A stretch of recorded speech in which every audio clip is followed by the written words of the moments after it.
Olá, boa noite. Supremo Tribunal Federal abre prazo de 15 dias para a defesa dos 34 denunciados por tentativa de golpe de Estado se manifestarem sobre as acusações da Procuradoria-Geral da República.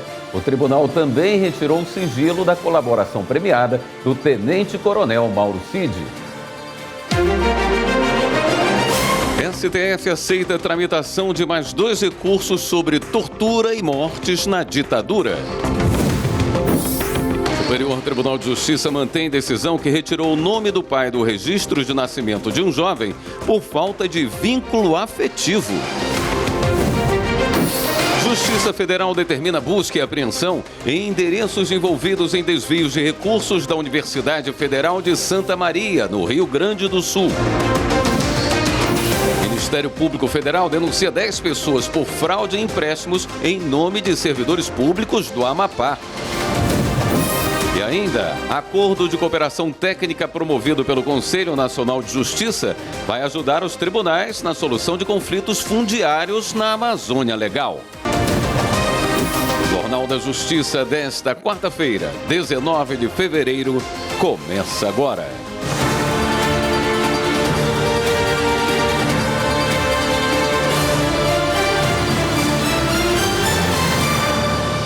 A Procuradoria-Geral da República denunciou ao Supremo Tribunal Federal o ex-presidente Jair Bolsonaro e mais 33 pessoas por crimes contra o Estado Democrático de Direito.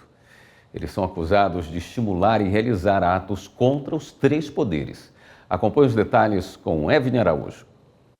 Segundo a denúncia, uma organização criminosa foi montada com o objetivo de impedir, de forma coordenada, a posse do presidente eleito em 2022, Luiz Inácio Lula da Silva.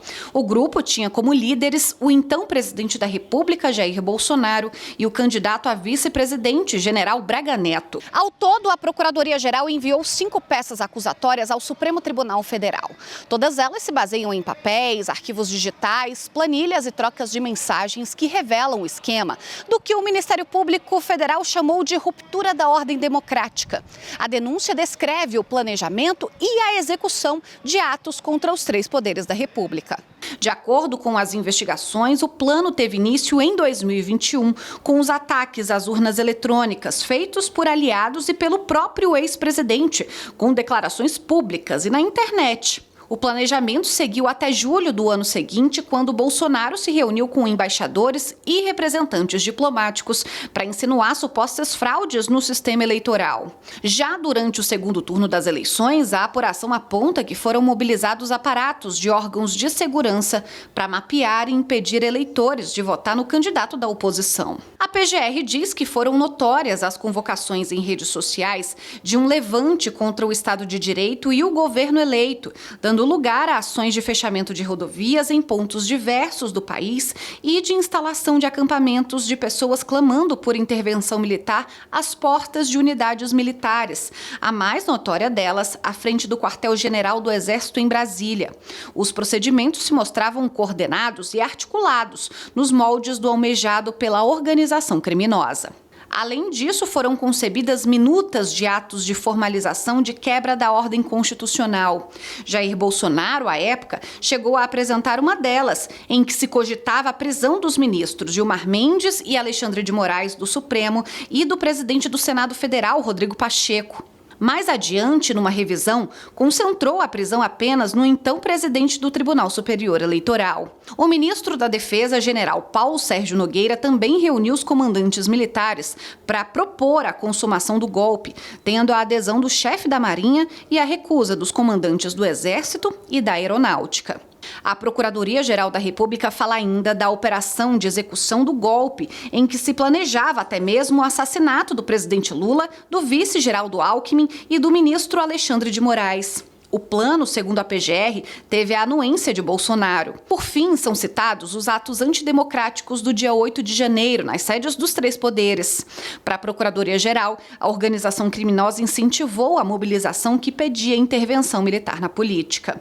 Além do ex-presidente Jair Bolsonaro, também foram denunciados Alexandre Ramagem, ex-diretor-geral da ABIN, a Agência Brasileira de Inteligência, Almirante Almir Garnier Santos, ex-comandante da Marinha, Anderson Torres, Torres, ex-ministro da Justiça, General Augusto Heleno, ex-ministro do Gabinete de Segurança Institucional, Tenente-Coronel Mauro Cid, ex-ajudante de ordens da Presidência, General Paulo Sérgio Nogueira de Oliveira, ex-ministro da Defesa, e General Braga Neto, candidato a vice de Bolsonaro nas eleições de 2022. Os 34 denunciados são acusados de cometer os seguintes crimes: organização criminosa armada, tentativa de abolição violenta do Estado Democrático de Direito, golpe de Estado, dano qualificado pela violência e grave ameaça contra o patrimônio da União e deterioração de patrimônio tombado. O ministro Alexandre de Moraes, relator do inquérito sobre a trama golpista, retirou o sigilo do acordo de delação premiada do tenente-coronel Mauro Cid, para que as defesas dos denunciados possam avaliar as acusações. O ministro deu 15 dias de prazo para que os advogados se manifestem. Acompanhe um passo a passo de todo esse processo com Anderson Arcoverde. Após a análise da denúncia apresentada pela Procuradoria-Geral da República, o ministro Alexandre de Moraes, relator do caso, deve abrir prazo de 15 dias para que os advogados dos denunciados apresentem defesa prévia e eventuais contestações. Se houver contestações a trechos da denúncia, o relator abrirá a vista à Procuradoria-Geral da República, que terá 5 dias para responder os questionamentos. Após esse prazo, a denúncia volta ao Supremo Tribunal Federal e o ministro Alexandre de Moraes irá avaliar a acusação e os argumentos da defesa. Não há prazo para essa análise. Quando considerar que o caso está pronto para julgamento, o relator deverá liberar a denúncia para ser analisada na primeira turma do STF, responsável pelos julgamentos dos processos relativos aos ataques de 8 de janeiro. Se a denúncia for aceita pela primeira turma, será aberta uma ação penal. Jair Bolsonaro e os outros 33 denunciados passam a ser considerados réus e começa a fase de contraditório, com coleta de provas e depoimentos de testemunhas, de defesa e acusação. E o Supremo Tribunal Federal condenou mais 10 pessoas envolvidas nos atos antidemocráticos de 8 de janeiro. Os julgamentos foram realizados em sessões virtuais do plenário e da primeira turma. O relator, ministro Alexandre de Moraes, observou que, conforme argumentado pela Procuradoria-Geral da República, ocorreu um crime de autoria coletiva em que, a partir de uma ação conjunta, todos contribuíram para o resultado. Ainda segundo o ministro, a PGR apresentou provas explícitas produzidas pelos próprios envolvidos, como mensagens, fotos e vídeos publicados nas redes sociais. 4 réus condenados em plenário cometeram crimes de menor gravidade, uma vez que permaneceram no acampamento. Eles foram condenados a penas que variam de 1 a 2 anos de detenção mais pagamento de multa. Outros 6 réus, julgados pela primeira turma, foram condenados a penas que vão de 14 a 17 anos de prisão e deverão participar do rateio para o pagamento de indenização de 30 milhões de reais por danos morais coletivos. O ministro Flávio Dino liberou repasses de emendas parlamentares para 2 instituições que estavam bloqueadas por falta de transparência. O repórter Pablo Lemos traz os detalhes. A ONG Programando o Futuro, que fica no Distrito Federal, e a Fundação de Apoio e Desenvolvimento ao Ensino, Pesquisa e Extensão Universitária, a Fundap, no estado do Acre, agora disponibilizam página de transparência de fácil acesso, com informações sobre emendas parlamentares recebidas. A Controladoria-Geral da União confirmou que as 2 instituições cumpriram os requisitos definidos pelo ministro Flávio Dino, que é o relator de todas as ações no Supremo Tribunal Federal que tratam de emendas parlamentares. Dino deu prazo de 5 dias corridos para o Poder Executivo excluir as instituições de cadastros nacionais de sanções administrativas. Na decisão, o ministro também determinou auditoria pela CGU referente à aplicação dos recursos de emendas parlamentares pela Fundap, porque ela compõe o conjunto das 13 instituições citadas na elaboração do relatório técnico da Controladoria que não cumpriram o requisito de transparência. Flávio Dino ainda deu mais 15 dias úteis para a Advocacia Geral da União consultar os ministérios e enviar as informações requisitadas por ele a respeito do empenho e do pagamento de emendas parlamentares. O governo federal e os estados também receberam um prazo de 30 dias para elaborarem normas sobre a aplicação e prestação de contas das emendas pelas instituições de ensino superior e fundações de apoio. Caso não cumpram, haverá bloqueio de repasses. No fim do ano passado, o ministro Flávio Dino suspendeu mais de 4 bilhões em emendas parlamentares por falta de transparência. Até agora, em 2025, cerca de 15 instituições também deixaram de receber os valores pelo mesmo motivo. Em outra decisão do ministro, publicada nesta quarta-feira, a CGU recebeu outro prazo de 15 dias para responder a um questionamento do Partido PSOL sobre a falta de transparência das organizações citadas no relatório da Controladoria. O partido ainda pede que a Controladoria amplie a análise para incluir outras organizações não governamentais e instituições do terceiro setor que não foram citadas no relatório. O ministro Edson Fachin, do Supremo, determinou a tramitação na Corte de mais 2 recursos que discutem a responsabilidade de agentes estatais por supostos crimes cometidos na ditadura militar. São 2 casos em que o Ministério Público Federal contesta decisões que rejeitaram as denúncias com base na lei da anistia. Um dos casos trata da denúncia do MPF contra 3 agentes estatais acusados de homicídio qualificado e abuso de autoridade contra Carlos Nicolau Daniele. A outra acusação envolve 5 pessoas, entre policiais e médicos legistas, acusados de homicídio qualificado e falsidade ideológica contra o operário e militante Joaquim Alencar Seixas. Na última sexta-feira, o STF decidiu que vai analisar se a lei da anistia alcança os crimes de ocultação de cadáver cometidos durante a ditadura militar e que permanecem até hoje sem solução. A discussão teve repercussão geral reconhecida. Em plenário virtual, os ministros analisam se a repercussão geral na controvérsia envolvendo a aplicação da anistia aos crimes permanentes e aos que caracterizaram graves violações aos direitos humanos durante a ditadura militar. STF anula processos contra ex-ministro Antônio Palocci na Lava Jato. Do STJ mantém decisão que retirou o nome do pai do registro de nascimento de um jovem por falta de vínculo afetivo. Voltamos em instantes.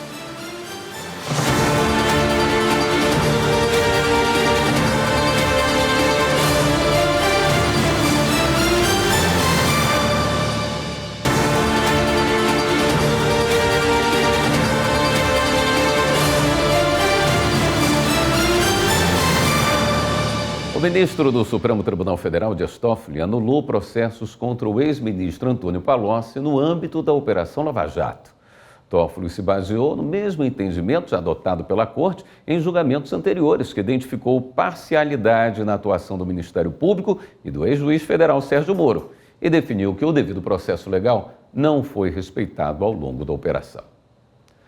A falta de vínculo socioafetivo levou a terceira turma do Superior Tribunal de Justiça a manter a decisão que retirou o nome do pai do registro de nascimento de um jovem. Quem traz os detalhes desse caso é a repórter Marina Campos. Cuidado, educação, atenção às necessidades básicas são direitos das crianças e adolescentes e um dever dos pais. Mas nem sempre são genitores biológicos que têm essa obrigação e oferecem essas condições. Essa advogada explica que hoje a concepção de família é diferente. A filiação socioafetiva é reconhecida pela Justiça. A família, ela é vista como oriunda das questões da natureza, então é o que a gente chama de família natural. Ela pode surgir da família civil, porque aí eu tenho um procedimento no judiciário, ou então outros casos. E esses outros casos hoje a gente entende como o sentimento, a afetividade. Nós passamos a valorar o aspecto afetivo das relações e a possibilidade de nascer, então, uma relação filial, uma relação entre pais e filhos, com base no afeto. Então, essa é a chamada filiação socioafetiva. Exatamente, é o que a gente chama de filiação socioafetiva. Aquela que não existe vínculo nenhum natural, não existe vínculo oriundo de uma decisão judicial e que surge espontaneamente. Segundo o artigo 229 da Constituição Federal, os pais têm o dever de assistir, criar e educar os filhos menores. Já os filhos maiores têm o dever de ajudar e amparar os pais na velhice, carência ou enfermidade. Em um caso que chegou aos tribunais, um rapaz de 25 anos entrou com uma ação para retirar o nome do pai do registro de nascimento. O pedido era para que no documento constassem apenas os nomes da mãe e dos avós maternos. A ação de descontinuidade de paternidade também pedia a extinção dos deveres recíprocos, inclusive os de natureza patrimonial e sucessória. Na ação, o rapaz justificou o pedido, disse que sofreu abandono afetivo e material e foi alvo de bullying devido a um crime cometido por seu pai, levando o jovem a trocar diversas vezes de escola por causa do sobrenome paterno. Em primeira e segunda instâncias, a Justiça autorizou a retirada do sobrenome e o rompimento do vínculo de paternidade. No entanto, o pai recorreu ao STJ, sob o argumento de que o crime pelo qual foi condenado não deveria impedir o exercício da paternidade. A relatora, ministra Nancy Andrighi, ponderou que pai e filho se encontraram em raras oportunidades ao longo da vida do rapaz, mesmo antes da prisão. A ministra explicou ainda que o cometimento do crime por si só não acarretaria o rompimento da filiação, mas a ausência de socioafetividade estabelecida ao longo de 25 anos demonstra a quebra dos deveres de cuidado do genitor para com o filho, ensejando seu abandono material e afetivo. Desta forma, em decisão unânime, a terceira turma manteve a desconstituição da paternidade requerida. Polícia Civil prende suspeito de roubar casa de luxo no Rio de Janeiro. Polícia de Goiás cumpre mandados em 3 estados por golpe milionário em empresa de instrumentos musicais. E Justiça Federal determina busca e apreensão em endereços de envolvidos em desvio de recursos da Universidade Federal de Santa Maria. Confira os destaques. A Polícia Federal investiga um esquema de desvio de recursos públicos e lavagem de dinheiro que prejudicou a Fundação de Apoio à Tecnologia e Ciência, FATEC, vinculada à Universidade Federal de Santa Maria, no Rio Grande do Sul. Os agentes cumpriram mandados de busca e apreensão nos endereços dos investigados. Eles pagavam despesas pessoais com dinheiro da Fundação e utilizavam contas bancárias de terceiros para ocultação do patrimônio. O prejuízo é de mais de 4 milhões de reais. A Polícia Civil de Goiás fez operação no Ceará, Rondônia e Paraíba e desarticulou um esquema de estelionato milionário que usava uma empresa de instrumentos musicais em Goiânia para desvio e lavagem de dinheiro. Houve sequestro de bens e valores de mais de R$1 milhão dos investigados. A Polícia Civil do Rio de Janeiro prendeu um homem acusado de roubar um imóvel de luxo na zona sul da cidade. Ele é integrante de uma quadrilha armada especializada em crimes desta natureza. O roubo foi em janeiro e a vítima foi o presidente do Botafogo. A investigação continua para a captura dos demais envolvidos. A Justiça do Trabalho em São Paulo manteve a demissão por justa causa de um funcionário que acessou, sem autorização, a conta bancária do jogador Neymar e de outros clientes. Repórter Carolina Chaves. A decisão é da 27ª Vara do Trabalho de São Paulo. O juiz considerou que a conduta do operador de telemarketing representou uma quebra de confiança grave e uma violação à Lei Geral de Proteção de Dados. O caso aconteceu em 2022. De acordo com o processo, o funcionário desrespeitou as normas de segurança da empresa ao acessar sem autorização a conta bancária de alguns clientes, incluindo a do jogador Neymar Júnior. O acesso irregular foi identificado pelo sistema de monitoramento do banco, que acionou a empresa. O funcionário admitiu que consultou os dados por curiosidade, mesmo sabendo que a prática era proibida. Diante das provas apresentadas, o juiz entendeu que ficou evidente o ato de improbidade e, por isso, a demissão por justa causa foi considerada legítima, de acordo com a consolidação das leis do trabalho. 10 pessoas foram denunciadas pelo Ministério Público Federal por fraudar empréstimos no Amapá usando o nome de servidores públicos. Repórter Márcio Fontinelli. O Ministério Público Federal apresentou à Justiça provas contra 10 pessoas que fraudavam informações para conseguir empréstimos consignados em nome de servidores públicos no Amapá. Vários bancos foram lesados pelo esquema. Só a Caixa Econômica Federal teve um prejuízo de mais de R$1 milhão.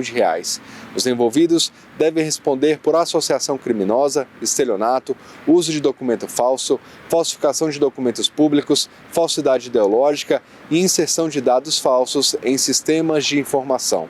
Se condenados, poderão cumprir penas de até 32 anos de reclusão. A seguir, a gente traz todas as informações sobre a sessão plenária de hoje do Supremo.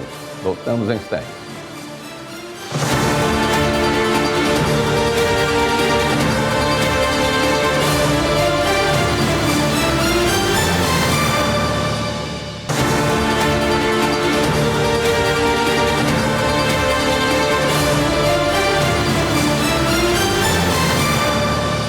Um pedido de vista suspendeu hoje o julgamento da inclusão de empresa do mesmo grupo em condenação trabalhista. O tema tem repercussão geral reconhecida, ou seja, o que o STF decidir será aplicado nos demais casos semelhantes no país. Detalhes com a repórter Marta Ferreira. O caso concreto trata de um processo de execução trabalhista contra empresas que pertencem a um grupo econômico. Uma concessionária de rodovias, apontada como parte desse grupo, questiona a decisão do TST, que entendeu ser possível a inclusão dela, por ser do mesmo grupo, na condenação para quitar a dívida. No recurso ao STF, a empresa alega que, embora as empresas tenham sócios e interesses econômicos em comum, não são subordinadas ou controladas pela mesma direção. A discussão começou no plenário virtual, mas um pedido de destaque do ministro Cristiano Zanin levou para o plenário físico. O relator é o ministro Dias Toffoli. No caso concreto, eu dou provimento ao recurso extraordinário para excluir Rodovia das Colinas S.A. do polo passivo da execução. O ministro Cristiano Zanin votou na sequência. No caso concreto, ele acompanhou o relator, mas propôs alguns pontos à tese de repercussão geral. O cumprimento da sentença trabalhista não poderá ser promovido em face de empresa que não tiver participado da fase de conhecimento do processo, devendo o reclamante indicar na petição inicial as pessoas jurídicas corresponsáveis solidárias contra as quais pretende direcionar a execução de eventual título judicial, inclusive nas hipóteses de grupo econômico, artigo 2º, parágrafo 2º e parágrafo 3º da CLT. Após ouvir a proposta de Cristiano Zanin, o relator reformulou seu voto. Eu penso, senhor presidente, com toda a humildade, que a solução trazida pelo ministro Zanin é melhor que a minha. A solução de sua excelência, ao dizer que a questão de grupo econômico não é uma questão de desconsideração, é uma questão de direito material. E, portanto, desde a inicial, o grupo econômico deve estar colocado, como foi aqui, ele não vai ser um caso de poder incluir posteriormente na execução, salvo nas outras duas hipóteses que Sua Excelência falou. Sucessão, que é por óbvio, e, embora não seja o tema da repercussão aqui, penso que Sua Excelência falou obter dicto, inclusive, ou do abuso do direito. A discussão trata de uma empresa especificamente, mas o caso tem repercussão geral reconhecida. Dessa forma, o que o Supremo decidir será aplicado nos demais casos semelhantes no país. Após o voto reajustado do ministro Dias Toffoli, negando provimento, dando provimento ao recurso e firmando tese, no que foi acompanhado pelos ministros Cristiano Zanin, Flávio Dino, André Mendonça e Nunes Marques, e divergência do ministro Edson Fachin, que negava provimento ao recurso e divergia da tese, pediu vista o ministro Alexandre de Moraes. E o plenário do Supremo deve analisar uma ação da Procuradoria-Geral da República contra a lei de Roraima que prevê que as promoções por merecimento e por antiguidade devem ocorrer antes da remoção de magistrados. Para a PGR, o tema diz respeito ao Estatuto da Magistratura e deve ser disciplinado por uma lei complementar de iniciativa do STF. A ação direta de inconstitucionalidade é de relatoria do ministro Nunes Marques. No caso, a Procuradoria-Geral da República questiona trecho de uma lei de Roraima que trata do novo Código de Organização Judiciária do Estado. A legislação estadual prevê que as promoções por merecimento e por antiguidade devem ocorrer antes da remoção de magistrados. Para a PGR, os dispositivos violam a Constituição, que determina a competência privativa da União para dispor em lei complementar de iniciativa do STF sobre normas gerais do regime da magistratura. O caso estava sendo analisado pelo plenário virtual do Supremo, mas o julgamento foi suspenso após pedido de destaque do ministro Alexandre de Moraes. Com isso, o processo foi remetido a julgamento presencial. No voto apresentado em novembro do ano passado, o relator considera julgar o pedido da Procuradoria-Geral improcedente. Segundo o ministro Nunes Marques, o STF já revisou a jurisprudência da Corte sobre o tema, já que uma emenda à Constituição em 2004 implementou uma sistemática idêntica da promoção à da Lei de Roraima. Veja no próximo bloco, Universidade Federal do Maranhão e União terão que garantir o apoio imediato a estudantes com deficiência visual. E ainda, acordo de cooperação técnica promovido pelo Conselho Nacional de Justiça vai ajudar os tribunais na solução de conflitos fundiários na Amazônia Legal. Os detalhes já já.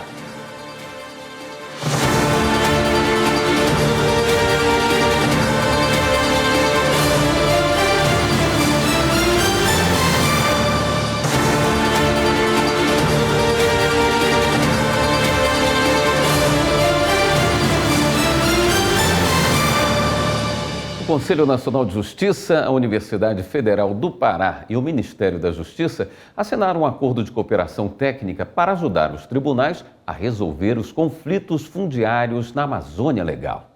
Repórter Viviane Novaes acompanhou. Os estados da Amazônia Legal causam problemas econômicos, sociais e principalmente ambientais, como desmatamento, exploração de madeira, garimpo e caça ilegal. De acordo com o presidente do Conselho Nacional de Justiça e do STF, ministro Luiz Roberto Barroso, os conflitos agrários são recorrentes. Os conflitos fundiários no Brasil ainda são recorrentes, com enfrentamentos que envolvem comunidades rurais, indígenas, quilombolas, trabalhadores, proprietários e o próprio poder público. Esses conflitos frequentemente desaguam em violência, desrespeito aos direitos garantidos constitucionalmente. Nessa terça-feira, o CNJ, o Ministério da Justiça e a Universidade Federal do Pará assinaram um acordo de cooperação técnica para ampliar o acesso da população à justiça. Segundo o ministro da Justiça, Ricardo Lewandowski, as instituições vão compartilhar dados e fazer diagnósticos dos conflitos fundiários para ajudar nos trabalhos dos tribunais estaduais e do Tribunal Regional Federal da Primeira Região, com sede em Brasília. A intenção deste acordo é promover a integração de informações, de dados e análises, a fim de apoiar tecnicamente a atuação dos tribunais na resolução de conflitos a partir do fortalecimento de suas comissões de soluções fundiárias. O acordo coloca em prática uma resolução do Conselho Nacional de Justiça de 2023, que regulamentou a criação das comissões fundiárias no CNJ e nos tribunais brasileiros. A norma foi determinada no julgamento de uma ação no Supremo Tribunal Federal. A assinatura dessa colaboração aperfeiçoará as mediações de conflitos fundiários, de maneira que a interlocução entre as instituições viabilize diretrizes e ações na busca da solução pacífica dos conflitos com respeito aos direitos fundamentais. O reitor da Universidade Federal do Pará, Gilmar Pereira da Silva, falou sobre a importância da parceria. A institucionalização viabilizará o compartilhamento de dados de ações possessórias coletivas de todos os tribunais da Amazônia Legal para a realização de estudos e diagnósticos, permitindo ao FPA realize também capacitação para que outras instituições públicas ligadas ao acesso à justiça na região possam desenvolver atividades de ensino clínico na região, atuando lado a lado com o poder judiciário, como já ocorre no estado do Pará. O acordo de cooperação técnica tem prazo de 3 anos e pode ser prorrogado. Para a segunda turma do Superior Tribunal de Justiça, não é possível contestar a indicação de pessoas para o Conselho de Administração da Itaipu Binacional com base na lei das estatais. As informações com Samanta Peçanha. A decisão dos ministros é de que a empresa, sendo supranacional, ou seja, um instrumento de cooperação entre países, não está sujeita à legislação das estatais, como ocorre com as empresas públicas e sociedades de economia mista. O entendimento confirma a decisão de origem, que julgou improcedente uma ação movida contra a nomeação de um membro do Conselho de Administração de Itaipu. O caso teve início em 2018, quando uma ação popular foi movida no Paraná contra a nomeação de Carlos Marum, então o terceiro vice-presidente da Comissão Executiva do MDB de Mato Grosso do Sul, para o Conselho de Administração da Hidrelétrica Binacional. A ação questionava a nomeação, alegando que Marum não cumpria os requisitos da lei das estatais, como a experiência específica e o cumprimento da quarentena para ex-dirigentes partidários. Ao julgar a questão, o relator no STJ, ministro Afrânio Vilela, destacou que a decisão se refere a um ato do governo brasileiro e não da empresa em si. O ministro explicou que, no caso da Itaipu, o tratado permite a incidência das normas nacionais dos respectivos estados nas relações com pessoas físicas e jurídicas. Porém, a lei das estatais, especificamente, não pode ser aplicada às empresas supranacionais, que é o caso da hidrelétrica de Itaipu. Com isso, a improcedência do pedido foi confirmada. A Universidade Federal do Maranhão e a União devem adotar providências imediatas para garantir o apoio necessário a estudantes com deficiência visual. Repórter Marco Antônio Feitosa tem os detalhes. A União e a Universidade Federal do Maranhão têm até 22 de março para contratarem profissionais ledores que auxiliem estudantes com deficiência visual matriculados no campus do município de Imperatriz. A decisão determina também que a instituição forneça equipamentos e materiais didáticos e paradidáticos adequados às necessidades dos estudantes, com acesso integral e inclusivo aos conteúdos acadêmicos. Ainda segundo a sentença da Primeira Vara Federal Civil e Criminal de Imperatriz, a União deve disponibilizar recursos financeiros para que a universidade possa cumprir a medida, além de criar vagas temporárias ou autorizar a contratação de profissionais de forma terceirizada, caso necessário. A ideia é garantir igualdade de oportunidades e a educação inclusiva, conforme previsto na Lei Brasileira de Inclusão da Pessoa com Deficiência. O Tribunal de Justiça do Estado do Tocantins abriu inscrições para o cargo de juiz substituto. A primeira etapa do certame vai ser em junho. Betânia Souza tem as informações. O Tribunal de Justiça do Tocantins está oferecendo 7 vagas imediatas mais cadastro de reserva para o cargo de juiz substituto.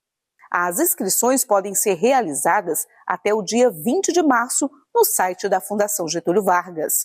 O processo seletivo será dividido em 5 etapas. A primeira será a prova seletiva, a segunda de provas escritas, a terceira compreende 3 fases: sindicância da vida pregressa e investigação social, exame de sanidade física e mental e o exame psicotécnico. A quarta etapa será a prova oral e a quinta e última será a avaliação de títulos. Com o provimento dessas vagas, que fruto desse concurso, não resta dúvida que nós vamos ter uma agilidade maior e com pessoas novas, altamente capacitadas. Para fazer o concurso público para o cargo de juiz substituto do Tribunal de Justiça do Tocantins, o candidato deve obedecer alguns critérios, como, por exemplo, ter exercido atividade jurídica por um período de até 3 anos após a conclusão no curso de Direito. O Poder Judiciário do Tocantins atua em 36 comarcas. Há necessidade urgente da realização do concurso, da nomeação de juízes, para que a prestação jurisdicional não sofra de solução de continuidade. O certame terá validade de 2 anos, podendo ser prorrogado pelo mesmo período. A seguir, o Judiciário de Mato Grosso faz campanha de prevenção às doenças transmitidas pelo mosquito Aedes aegypti. E o TJ Gaúcho lança cartilha para orientar os interessados em adotar uma criança. Assunto para o próximo bloco. Até já.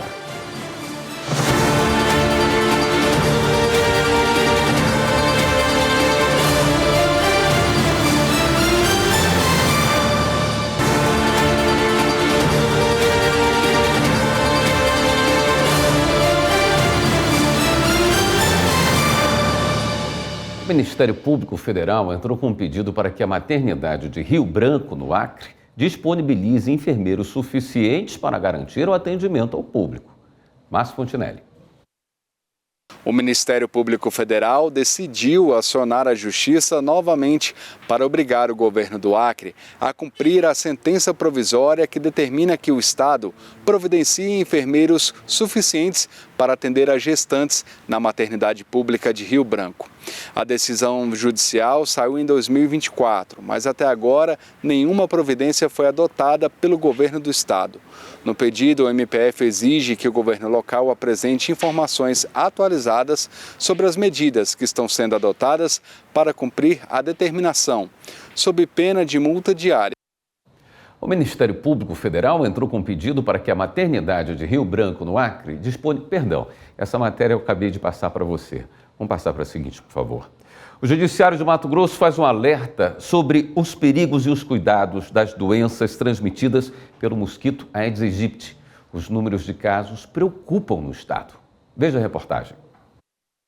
Mato Grosso registra o maior número de mortes por chikungunya no país. Dados da Secretaria de Estado de Saúde mostram que de janeiro a 12 de fevereiro deste ano, 11 mortes foram registradas e mais de 8.400 casos da doença foram confirmados. No mesmo período, os números de dengue também chamam a atenção. Mais de 5.300 casos e uma morte, além de 51 casos prováveis de Zika, sendo 8 confirmados. Por isso, o Judiciário de Mato Grosso alerta para os perigos dessas doenças transmitidas pelo mosquito Aedes aegypti. No caso da dengue, você tem a febre mais alta, acima de 39, persistente, e você tem dor retroocular, e aí vem as outras coisas que é igual das outras, dores musculares, dores na junta, mal-estar, indisposição, entendeu? Já a chikungunya e a dengue também dura menos, ela dura mais uns 10, 12 dias, e a chikungunya já dura mais do que a dengue. A Sônia pegou chikungunya ano passado e a Nilda em janeiro deste ano. E até hoje elas sofrem com as sequelas deixadas pela doença. Está com 7 meses, que eu peguei a chikungunya e ainda hoje eu tenho dor nos pés, principalmente de manhã, hora que acorda, que vai pisar no chão. É uma dor bem grande, como se fosse uma tendinite que dá. E nos punhos, os dedos da mão também ficam bem endurecidos. E de novembro para cá, eu desenvolvi uma inflamação no colo, uma parte bem grande do intestino, e tenho tratado com uma série de medicamentos, e há suspeita que possa ser uma sequela da própria chikungunya também, essa questão da inflamação intestinal. Eu estou tendo muita dor de cabeça, dor nos olhos, muita rigidez, muitas dores nas articulações, e que, infelizmente, estão me limitando, E para prevenir e combater essas doenças, é preciso eliminar os criadouros do mosquito. Lixo que acumula água, jogado em terrenos baldios, é ambiente propício para a proliferação dos mosquitos. Manter os quintais limpos, as caixas d'água também limpas e tampadas é essencial. O cuidado deve ser de todos. Temos que fazer o dever de casa, Quando eu falo temos, é de um modo geral, sociedade em geral e poder público, todos nós. O Tribunal de Justiça do Rio Grande do Sul preparou uma cartilha para pretendentes à adoção. A publicação, que está disponível na página da Coordenadoria da Infância e Juventude, reúne informações sobre o Sistema Nacional de Adoção e Acolhimento. Acompanhe na reportagem de Paulo Marcon. Auxiliar e esclarecer informações importantes para pretendentes à adoção é o objetivo da cartilha. O material foi elaborado pela CIGE e atende à Resolução 289 de 2019 do Conselho Nacional de Justiça. Através desse material, o nosso objetivo é oferecer, então, subsídios para que essas famílias todas que desejam, ter filhos através da adoção, que eles saibam como chegar, acessar até as varas da infância, como acessar esse site importante, esse mecanismo importante, que é o Sistema Nacional de Adoção e Acolhimento, para que esses cadastros estejam sempre atualizados, sempre ativos. A cartilha de pretendentes está disponível no site tjrs.jus.br/CIGE. Entre os conteúdos está a explicação sobre como realizar o pré-cadastro no Sistema Nacional de Adoção e Acolhimento e o que é necessário para se habilitar à adoção, além de um passo a passo sobre todo o procedimento. O material ainda aborda a importância de manter os dados atualizados no SNA e a necessidade de renovação da habilitação a cada 3 anos. Ele vai ter um mecanismo digital, ele não necessita ir num juizado da infância para fazer o seu pré-cadastro como pretendente à adoção. Ele vai abrir ali no Gov, né, o SNA e vai fazer o seu cadastro no sistema, o seu pré-cadastro, né? Boa parte da energia da Suprema Corte vai ser limpa, produzida a partir da luz do sol. O STF assinou um consórcio de geração compartilhada com a Agência de Desenvolvimento do Distrito Federal, a TerraCap, e a Companhia Energética de Brasília. Os detalhes com a repórter Viviane Novaes. Museu do Catetinho, a primeira residência oficial do presidente Juscelino Kubitschek. Aqui perto, a Companhia Energética de Brasília, a SEB, vai construir uma usina fotovoltaica. O maior consumidor será o Supremo Tribunal Federal. O presidente da SEB, Edson Garcia, falou sobre como vai funcionar o consórcio. 87% da energia gerada será consumida pelo STF, que vai fazer com que ele tenha praticamente toda a sua necessidade de energia para os seus prédios. A outra diferença dos 13% serão divididas entre SEB e TerraCap para o consumo dos seus prédios, a sede da SEB e da TerraCap do governo do Distrito Federal. A assinatura do consórcio ocorreu no gabinete do presidente do Supremo, ministro Luiz Roberto Barroso. Estamos dando um passo muito importante, decisivo, para a redução das emissões. O Supremo Tribunal Federal e o governo do Estado, no limite das suas competências, presta uma valiosa contribuição para enfrentar a mudança climática no mundo e no Brasil e contribuindo para a contribuição nacional determinada que o Brasil tem em razão do Acordo de Paris. O governador do Distrito Federal, Ibanez Rocha, falou da intenção de levar energia limpa para todos os órgãos do Judiciário na capital federal. Espalhar em todo o Poder Judiciário Federal, STJ, já me falaram que está com a usina adiantada, Tribunal Superior, CNJ, Ministério Público, para que a gente implante uma usina fotovoltaica para que abasteça todos os órgãos do Poder Judiciário e do Ministério Público. Seria um desperdício se nós não concentrássemos esforços e energia em nos valermos desses potenciais, dessas bênçãos da natureza, para tentarmos fazer um mundo melhor. A previsão é que a usina fotovoltaica esteja funcionando já em setembro deste ano. Esta edição do Jornal da Justiça fica por aqui. Uma boa noite, até amanhã.